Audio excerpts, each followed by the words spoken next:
விபத்து குறித்து விசாரிக்க காவலர் லஞ்சம் வாங்கிய நிகழ்வானது பேசும் பொருளாக மாறியுள்ளது. தாம்பரம் அருகே மணிமங்கலம் சாலையில் சென்று கொண்டிருந்த கார் மீது எதிரே வந்த இருசக்கர வாகனம் மோதி விபத்து ஏற்பட்டுள்ளது.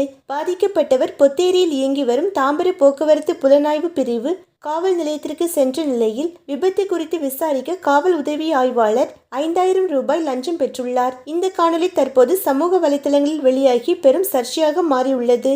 இதனை குறித்து இணையவாசிகள் அரசு வேலை வாங்கி தருகிறேன் என்று பணம் வசூலித்து ஏமாற்றிய செந்தில் பாலாஜி 8 மாதங்களாக அமைச்சராக வைத்து மாத சம்பளம் கொடுக்கும் ஸ்டாலின் ஆளும் தமிழ்நாட்டில் வேறென்னத்தான் எதிர்பார்க்க முடியும் என்று கடுமையாக விமர்சித்து கருத்துக்களை பதிவிட்டு வருகின்றனர். திமுக ஆட்சி அமைத்த பிறகு மக்களின் தேவைகளை நிறைவேற்ற கோரிக்கை வைக்க வேண்டும் என்றாலும் அரசு அதிகாரிகளுக்கும் காவல்துறைக்கும் மக்கள் லஞ்சம் கொடுக்க வேண்டிய நிலை வந்துள்ளது.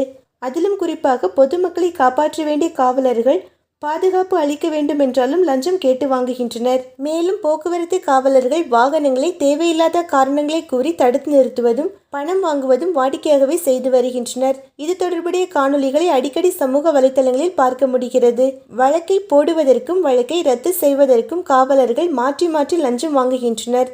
திமுக ஆட்சியில் காவல்துறையினரும் திமுகவினரை போலவே தங்கள் பாக்கெட்களை நிரப்புவதற்கு மட்டுமே வேகமாக உள்ளனர் என்றும் திமுக ஆட்சியில் லஞ்சம் ஊழல் இவை இரண்டு மட்டுமே தலைவிரித்தாடுகிறது என்றும் எதிர்க்கட்சியினர் விமர்சித்து வருவதும் குறிப்பிடத்தக்கது.